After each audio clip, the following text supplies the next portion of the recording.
السلام علیکم ورحمۃ اللہ وبرکاتہ۔ خلاصۃ القرآن کی 11ویں ویڈیو میں آپ کا خیر مقدم ہے۔ آج ہم آپ کے سامنے 11ویں پارے کا خلاصہ پیش کر رہے ہیں۔ بسم اللہ الرحمن الرحیم۔ يعتذرون إليكم إذا رجعتم إليهم قل لا تعتذروا لن نؤمن لكم قد نبأنا الله من أخباركم وسيرى الله عملكم ورسوله ثم تردون إلى عالم الغيب والشهادة فينبئكم بما كنتم تعملون۔ منافقین اور ان کی جانب سے غزوہ تبوک کے موقع پر ہونے والی شرارتوں اور بہانوں کا ذکر جاری ہے، جس میں نبی اکرم صلی اللہ علیہ وسلم کو ان کی کسی بھی قسم کی معذرت قبول کرنے سے منع کیا گیا ہے، اور ان سے کہا گیا ہے کہ ہمیں تمہارے دل کا حال اللہ نے بتا دیا ہے۔ پھر بار بار ان کی جانب سے جھوٹی قسموں کا ذکر ہے، ان کے مزاج کی شدت اور کچھ مزید برے اوصاف بھی بتائے گئے ہیں۔ البتہ جو لوگ اللہ پر صدق دل سے ایمان لاتے ہیں اور خدا کی رضا کے لیے راہ خدا میں خرچ کرتے ہیں، ان کی نیکیوں کی قبولیت کا بھی تذکرہ ہے۔ رکوع نمبر 12۔ والسابقون الأولون من المهاجرين والأنصار والذين اتبعوهم بإحسان رضي الله عنهم ورضوا عنه وأعد لهم جنات تجري تحتها الأنهار خالدين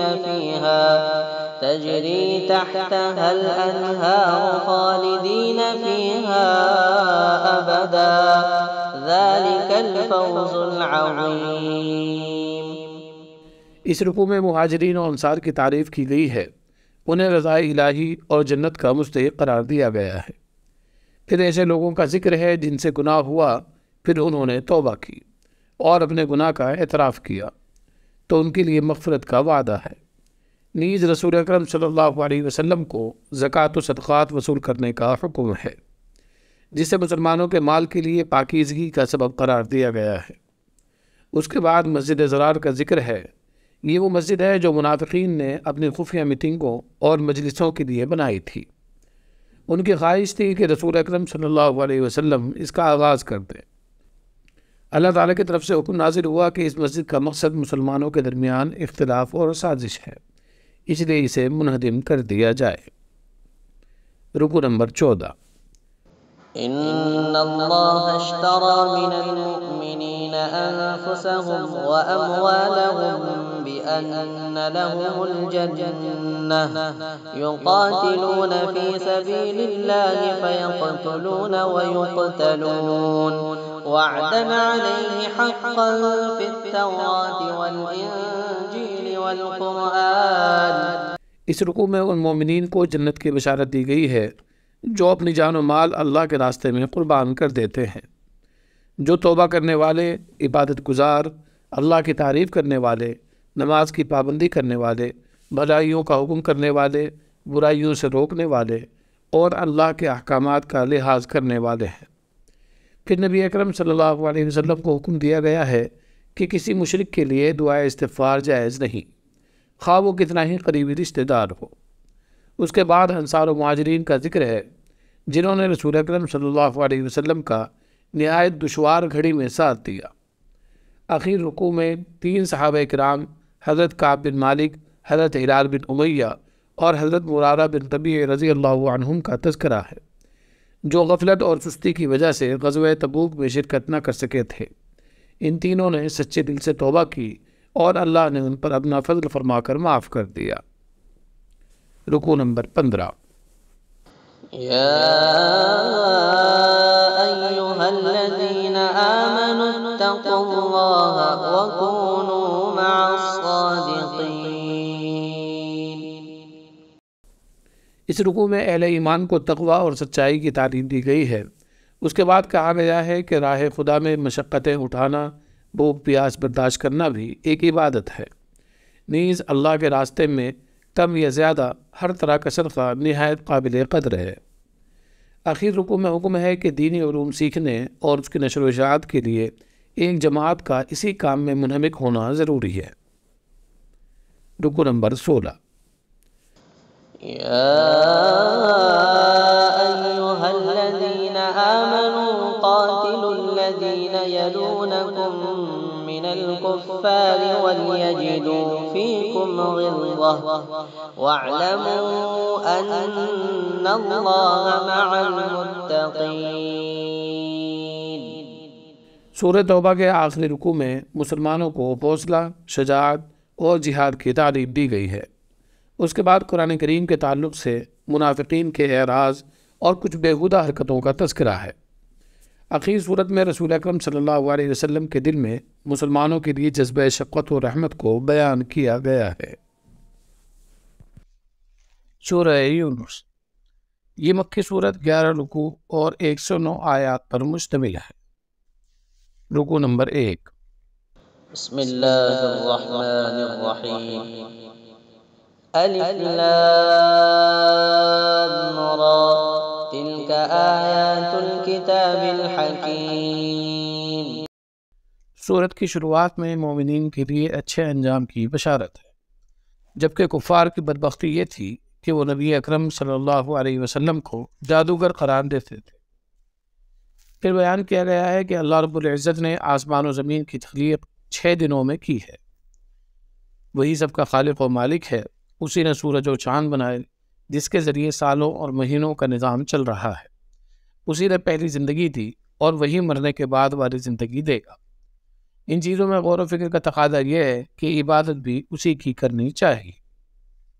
رکوع نمبر 2۔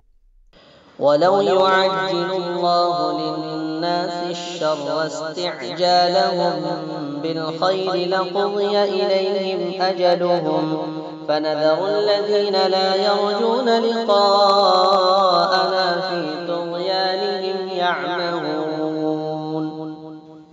اس رکوع میں اللہ تعالیٰ کا ایک دستور ذکر کیا گیا ہے کہ وہ لوگوں کو نافرمانی پر فوری عذاب نہیں دیتا، بلکہ ان کو مہلت اور ڈھیل دیتا ہے۔ چنانچہ انسان کو جب کوئی مصیبت پہنچتی ہے تو وہ اللہ کی جانب ہی رجوع کرتا ہے، لیکن مصیبت ختم ہوتے ہی اسے بھول کر شرک میں مبتلا ہو جاتا ہے۔ گزشتہ اقوام کی ہلاکت اور اس کا سب سے بڑا سبب کفر کو ذکر کیا گیا ہے۔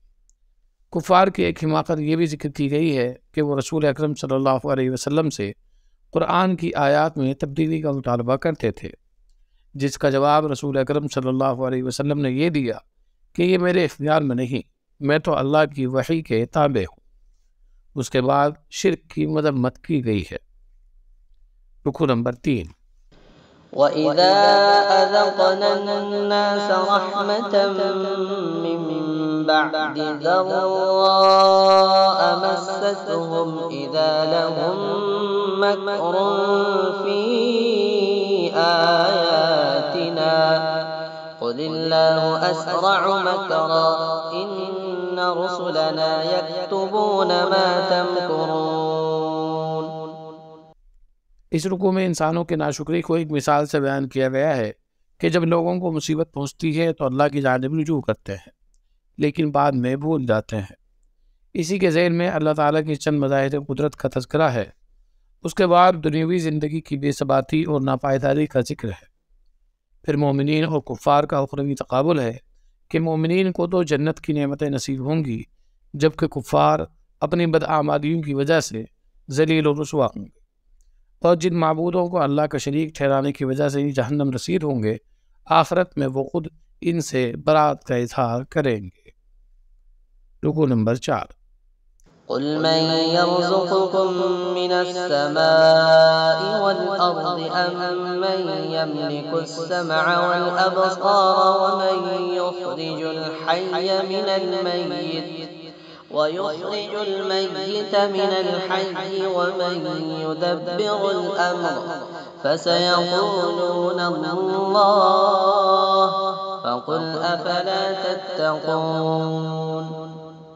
اس رکوع میں کفار کی جانب سے اقرار توحید کو اس طرح ذکر کیا گیا ہے کہ اگر ان سے سوال کیا جائے کہ آسمان و زمین سے رزق کون دیتا ہے اور کون اس کی پوری تدبیر کرتا ہے، تو ان کا جواب بھی اللہ کے سوا کچھ نہیں ہوگا۔ اسی پر انہیں دعوت غور و فکر دی جا رہی ہے کہ جب اللہ کی قدرت و تدبیر کا اقرار ہے تو گمراہی کی جانب کیوں جا رہے ہو۔ نیز کفار و مشرکین کو کہا گیا ہے کہ ذرا اپنے جھوٹے خداؤں کی کوئی تفریق دکھائیں۔ اخیر رکوع میں قرآن کریم کے تعلق سے چیلنج کیا گیا ہے کہ اگر یہ کسی انسان کا کلام ہے تو تم ذرا اس کے جیسی ایک صورت پیش کر کے دکھا دو۔ رکوع نمبر 5۔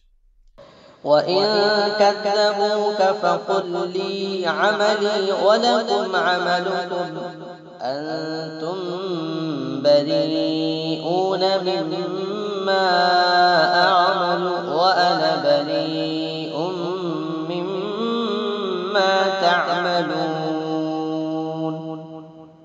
اس رکوع میں اولاً ذکر کیا گیا ہے کہ مشرکین اگر اتنے دلائل کے باوجود آپ کی بات تسلیم نہیں کرتے تو انہیں ان کے حال پر چھوڑ دیں۔ اس کے بعد قیامت کا ذکر ہے کہ کفار و مشرکین قیامت کی ہولناکی اور شدت کی وجہ سے دنیا کی پوری زندگی کو بس ایک دن کا سمجھیں گے۔ اس کے بعد ضابطۂ خداوندی بتایا گیا ہے کہ ہر قوم اور ہر شخص کے لیے موت کا ایک وقت مقرر ہے جس سے وہ ذرہ برابر آگے پیچھے نہیں ہو سکتا، لیکن اس وقت اگر کوئی کافر اللہ پر ایمان لاتا ہے تو وہ ایمان فائدہ نہیں دے گا بلکہ ان کے لیے ہمیشگی کا عذاب ہی مقدر ہوگا۔ رکوع نمبر 6۔ وَلَوْ أَنَّ لِكُلِّ نَفْسٍ ظَلَمَتْ مَا فِي الْأَرْضِ لَافْتَدَتْ بِهِ وَأَسَرُّوا النَّدَامَةَ لَمَّا رَأَوُا الْعَذَابَ وَقُضِيَ بَيْنَهُم بِالْقِسْطِ وَهُمْ لَا يُظْلَمُونَ۔ اس رکوع میں قیامت کی شدت اور ہولناکی کا تذکرہ اس طور پر کیا گیا ہے کہ اگر کسی شخص کے پاس پوری دنیا کی دولت ہو تو وہ بھی عذاب کے بدلے اسے دے کر جان چھڑانے کو ترجیح دے گا، لیکن یہ صورت بھی ممکن نہ ہوگی۔ عذاب کو دیکھنے کے بعد ندامت، حسرت اور خواہشات کے سوا کچھ نہ ہوگا۔ اس کے بعد آسمان و زمین پر اللہ کی حکومت کا ذکر ہے۔ پھر قرآن کریم کو لوگوں کے لیے نصیحت، ہدایت، رحمت اور باطنی امراض سے شفا قرار دیا گیا ہے۔ اخیر میں یہ حکم ہے کہ کسی بھی چیز کو حلال یا حرام کرنے کا اختیار صرف اللہ تعالیٰ کو ہے، بندے اپنی جانب سے اس میں تصرف نہیں کر سکتے۔ رکوع نمبر 7۔ وَمَا تَكُونُ فِي شَأْنٍ وَمَا تَتْلُو مِنْهُ مِنْ قُرْآنٍ وَلَا تَعْمَلُونَ مِنْ عَمَلٍ إِلَّا كُنَّا عَلَيْكُمْ شُهُودًا إِذْ تُفِيضُونَ فِيهِ وَمَا يَعْزُبُ عَنْ رَبِّكَ مِنْ مِثْقَالِ ذَرَّةٍ فِي الْأَرْضِ وَلَا فِي السَّمَاءِ وَلَا أَصْغَرَ مِنْ ذَلِكَ وَلَا أَكْبَرَ إِلَّا فِي كِتَابٍ مُبِينٍ۔ اس رکوع میں اولاً اللہ تعالیٰ کی صفت علم کو اس طور پر بیان کیا گیا ہے کہ آسمان و زمین میں انجام پانے والا ہر عمل، خواہ چھوٹا ہو یا بڑا، سب اسی کے علم میں ہے۔ پھر اولیاء اللہ کی صفت بیان کی گئی ہے کہ قیامت میں انہیں کسی قسم کا خوف یا غم نہ ہوگا کیونکہ وہ صاحب ایمان اور صاحب تقویٰ تھے۔ اس کے بعد رسول اکرم صلی اللہ علیہ وسلم کو تسلی دی گئی ہے کہ کفار کی تنقیدات اور بیہودہ باتوں سے غمگین نہ ہوں، عزت و ذلت اللہ کے ہاتھ میں ہے۔ مشرکین کی مذمت کی گئی ہے کہ یہ محض اپنے خیالات کے پیچھے بھاگ رہے ہیں، حالانکہ انہیں اللہ تعالیٰ کے قائم کردہ نظام کائنات میں غور و فکر کرنا چاہیے۔ آخر میں عیسائیوں کے حضرت عیسیٰ علیہ السلام کو اللہ تعالیٰ کا بیٹا ماننے کی تردید کی گئی ہے۔ رکوع نمبر 8۔ وَاتْلُ عَلَيْهِمْ نَبَأَ نُوحٍ إِذْ قَالَ لِقَوْمِهِ يَا قَوْمِ إِن كَانَ كَبُرَ عَلَيْكُمْ مَقَامِي وَتَذْكِيرِي بِآيَاتِ اللَّهِ فَعَلَى اللَّهِ تَوَكَّلْتُ فَأَجْمِعُوا أَمْرَكُمْ وَشُرَكَاءَكُمْ ثُمَّ لَا يَكُنْ أَمْرُكُمْ عَلَيْكُمْ غُمَّةً ثُمَّ قَضُوا إِلَيَّ وَلَا تُنظِرُونِ۔ اس رکوع کا آغاز حضرت نوح علیہ السلام کے تذکرے سے ہوا ہے، جو اپنی قوم کو ایک لمبی مدت تک دعوت و تبلیغ کرنے کے باوجود ان کی جانب سے سرکشی کے علاوہ کچھ نہ پا سکے۔ چنانچہ طوفان کے عذاب میں سب ہلاک و برباد ہوئے۔ اس کے بعد اجمالی طور پر انبیاء کی بعثت اور ان کی قوم کی سرکشی کا ذکر ہے۔ پھر حضرت موسیٰ، حضرت ہارون علیہ السلام کا تذکرہ ہے، جنہیں فرعون کی جانب پیغام توحید لے کر بھیجا گیا تھا، جہاں انہیں فرعون، اس کی قوم اور جادوگروں سے مقابلہ کرنا پڑا۔ اللہ تعالیٰ نے انہیں فتح یاب کر کے حق کو باطل پر غالب کر دیا۔ رکوع نمبر 9۔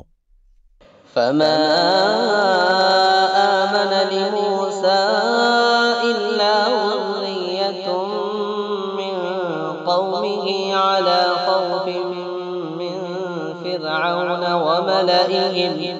وملئهم أن يفتنهم وإن فرعون لعال في الأرض وإنه لمن المسرفين۔